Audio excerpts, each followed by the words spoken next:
ನಲಿಯುವ ಸೋನೆಯೂ ಸೂಸಿದೆ ನಿನ್ನದೆ ಪರಿಮಳ.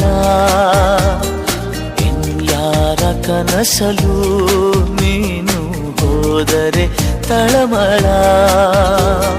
ಪೂರ್ಣ ಚಂದಿರ ರಜಾ ಹಾಕಿದ ನಿನ್ನಯ ಮೊಗವನು ಕಂಡ ಕ್ಷಣ. ನಾ ಖೈದಿ ನೀನೆ ಸೆರೆಮನೆ. ತಪ್ಪಿ ನನ್ನ ಅಪ್ಪಿಕೊಮ್ಮೆ ಹಾಗೆ ಸುಮ್ಮನೆ